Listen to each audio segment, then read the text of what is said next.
दर्शकों, इस वक्त हमारे समक्ष है श्री दत्ता बहुउद्देशीय शिक्षण संस्था के अंतर्गत संचालित Vidya Sadhana convent high school and junior college के डायरेक्टर संदीप सारटकर सर हैं। सर, हमारे चैनल पे आपका स्वागत है।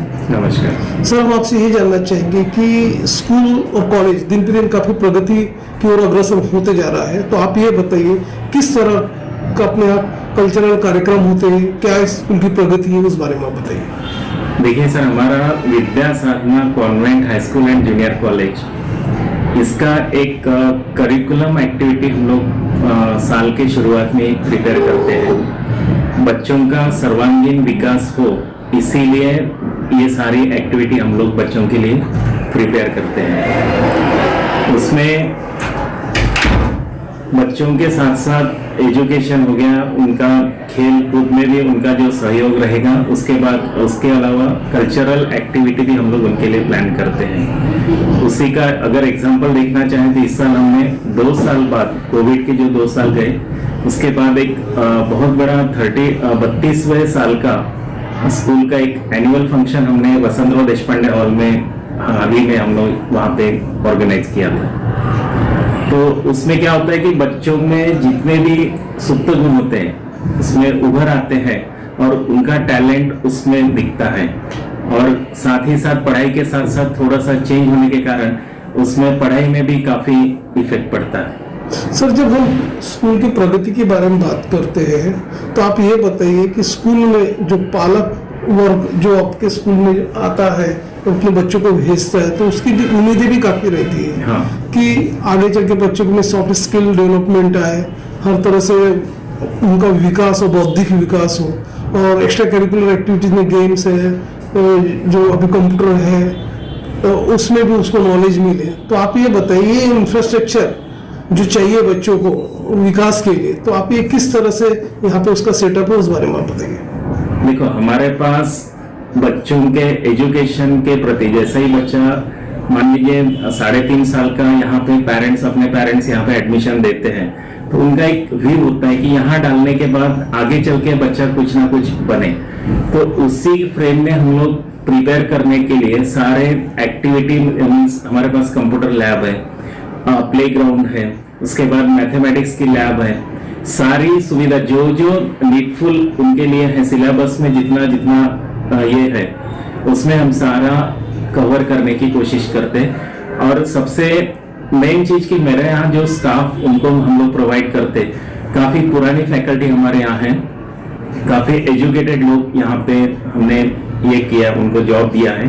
और एक बार यहाँ पे टीचर आने के बाद बहुत बड़े बड़े स्कूल वाले जहाँ वो लोग जाते हैं, तो ऐसा यही करते कि विद्या साधना के टीचर्स अगर हमारे स्कूल में आते पढ़ाने के लिए तो काफी अच्छा होगा। तो उसका एक इनका टैलेंट देख के उनको यहाँ पे, तो यदि यहाँ से हमारे यहाँ से काफी 2-3 फैकल्टी ऐसी चली गई कि बहुत बड़े रिनाउंड स्कूल में वो पढ़ाने के लिए यहाँ से चली गई। तो हम लोग वही सोचते हैं कि सबसे पहले तो पहले 5 साल में बच्चे के अंदर क्या टैलेंट है, क्या नहीं है, वो किस चीज में उस करियर करना चाहेगा, वो सब हम लोग उसका एक रिव्यू निकालते हैं, और जैसा उसका ये रहेगा उसी के अनुसार उसको वहां डालने की कोशिश करते हैं। विद्या साधना कॉन्वेंट एक शहर में काफी चर्चित नाम है, पालकों के बीच में, विद्यार्थियों के बीच में। यहाँ से जो बच्चे आपके स्कूल से जो गए, काफी उच्च शिक्षण उनको मिल रहा है। हाँ। और अच्छा नाम रोशन किया हुआ है उन्होंने। तो आप मुझे कुछ ऐसे एग्जाम्पल बताइए, आपके स्कूल के बच्चे आगे चल के अच्छा फ्यूचर उनका बन गया, उस बारे में थोड़ा बताइए आप। देखो, कुछ बच्चे हमारे यहाँ जैसा कुछ बच्चे स्टेट बैंक में हैं, कुछ बच्चे हमारे महिंद्रा में है। एक बच्चा हमारा जैसा 10th में वो मेरिट पास आउट होने के बाद, पंडित नाम का बच्चा है, संदीप पंडित नाम का।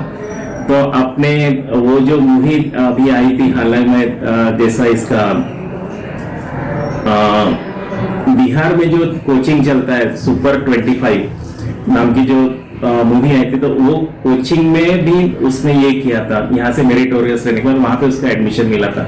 उसके बाद में अभी फिलहाल एक बच्चा 11th स्टैंडर्ड का है, डिस्ट्रिक्ट लेवल पे उसको स्विमिंग में प्राइज मिला है। उसके अलावा इस साल के एक्टिविटी में हमको एक ऑनरेबल मिनिस्टर गडकरी साहब के हाथों एक कैश प्राइज भी हमारे ग्रुप को मिला था।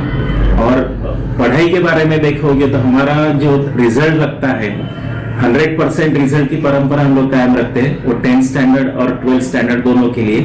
साथ ही में 10th स्टैंडर्ड में मान लीजिए हमारे पास 2 सेक्शंस है, तो 2 सेक्शंस में करीब करीब 150 बच्चे, यानी 150 बच्चे होते हैं। 150 बच्चों में से 30% बच्चे हमारे मेरिट आते हैं। 80% स्टूडेंट ऑल सब्जेक्ट्स में हम लोग उसको डिस्टिंक्शन दिलाते हैं।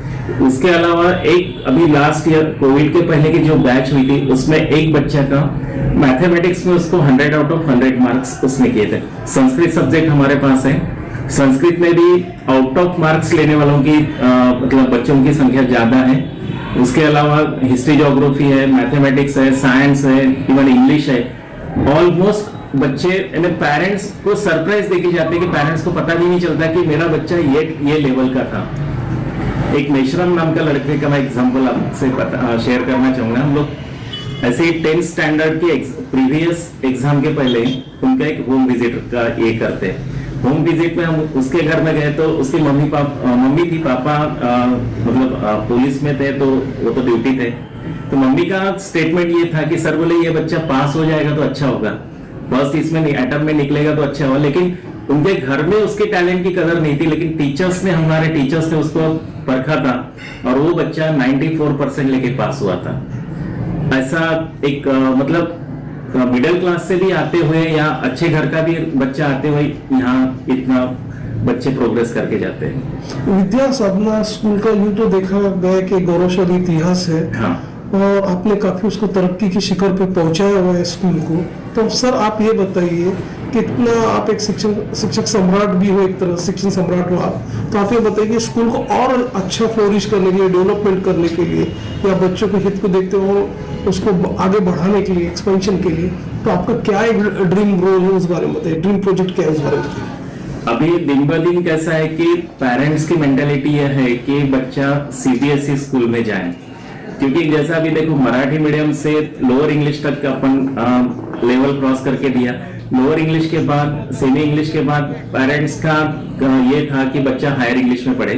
लेकिन आने वाली जनरेशन में पेरेंट्स का ये रहेगा कि बच्चा CBSE, ICSE ऐसे जितने भी बड़े बड़े बोर्ड है उसमें पढ़े, ऐसी पेरेंट्स की मानसिकता रहेगी। उसी के अनुसार हम लोग भी अपग्रेड होने का कोशिश करेंगे। हमारा फ्यूचर विजन यही है कि हम लोग भी हमारा एक CBSE स्कूल ओपन करेंगे। अब जबकि कारपोरेट स्कूल की भी एंट्री हो चुकी है अपने शहर में, काफी कंपटीशन है और वो लोग भी एक नए अच्छे प्रोजेक्ट्स ला रहे बच्चों के उसके वेलफेयर के लिए, बच्चों के बौद्धिक विकास के लिए। तो आप ये बताएं कि उसके कंपेयर में आपकी किस तरह की तैयारी है, उस बारे में बताइए। देखिए सर, कैसा है, सबसे पहले देखा जाए मेरे पेरेंट्स से भी एक रिक्वेस्ट है कि आजकल ट्रेंड कैसा हुआ कि बहुत ह्यूज ऐसा बिल्डिंग देखेगा, यहाँ कुछ ऐसा, वहां पे ब्रेकफास्ट भी मिल रहा है, लंच भी मिल रहा है, बच्चा दिन भर 12 घंटा स्कूल में रह रहा है। पेरेंट्स ये सोचता है कि मैंने स्कूल में डाल दिया तो मेरा ये हो गया। लेकिन देखो किसी चीज का जब तक पूरा बच्चा जब तक 10th पास आउट नहीं होता, अभी तो ये स्टार्टिंग है। आप जैसे बोल रहे कि कारपोरेट के स्कूल आएंगे, नो डाउट, लेकिन उनको पढ़ाने के लिए सारा ही जैसा वो स्कूल का फीस स्ट्रक्चर अगर आप देखोगे तो आज नर्सरी का भी बच्चा रहेगा तो उसको 60-70,000 पर ईयर उसका खर्चा है। तो ये बाकी पेरेंट्स इतना ये अफोर्ड नहीं कर पाएंगे। और सबसे पहले देखा जाए तो बच्चे का IQ क्या है, जैसा अभी नर्सरी क्लास का एजुकेशन है, हम लोग भी जो देंगे वही उतना, क्योंकि ABCD उनको भी पढ़ाना है, स्टैंडिंग लाइन, स्लैंटिंग लाइन उनको भी पढ़ाना है, पोएम्स उनको भी पढ़ाना है। फर्क इतना ही है कि वहां का एटमॉस्फेयर और यहाँ के एटमॉस्फेयर में फर्क दिखेगा, लेकिन बच्चे का टैलेंट तो सर ही कह रहेगा। इसीलिए शहर विद्या के दर्शक डॉक्टर संदीप सराटकर सर, जो कि आप डायरेक्टर हो विद्या साधना कॉन्वेंट के, आपको लाइव देख रहे हैं। इवन आपके स्कूल का और आपका फोन नंबर हमारे स्क्रीन पे रोल आउट हो रहा है, उसे देख के पालक वर्ग आपसे संपर्क कर सकते हैं। तो सर चलते चलते हमारे दर्शकों को आप ये बताइए कि जो विद्या साधना कॉन्वेंट है उसको किस तरह मॉडल अपग्रेडेशन की जरूरत है, या इस और आपका क्या कदम है, उस बारे में आप बताइए। देखो, साथ साथ हमारा जो स्कूल हमने स्टार्ट किया था, नर्सरी टू 10th स्टैंडर्ड तक हम लोग पहुंच गए थे। उसके बाद मेरे सामने एक सवाल था कि पेरेंट्स बोल रहे थे कि 10वीं तक यहाँ हुआ तो बच्चा 11-12 भी यहाँ क्यों नहीं है। इसी के लिए हमने 11th स्टैंडर्ड 12th स्टैंडर्ड की परमिशन लेके वो स्टार्ट किया। आज जूनियर कॉलेज में मेरे पास 2 सेक्शन की परमिशन है।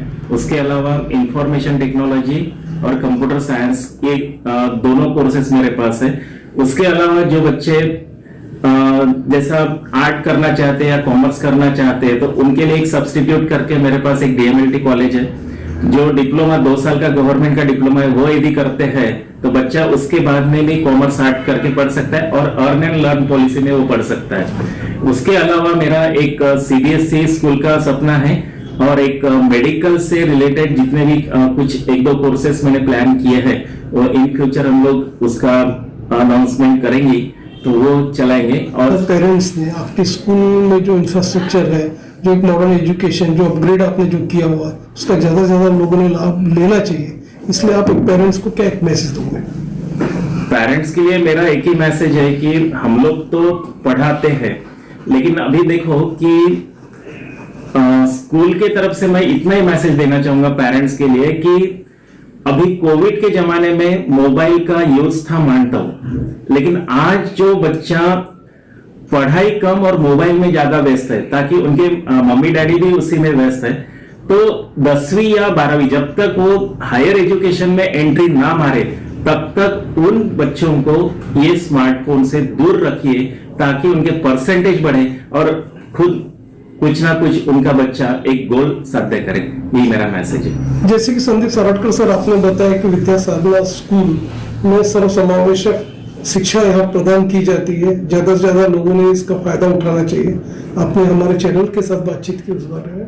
सर आपका धन्यवाद।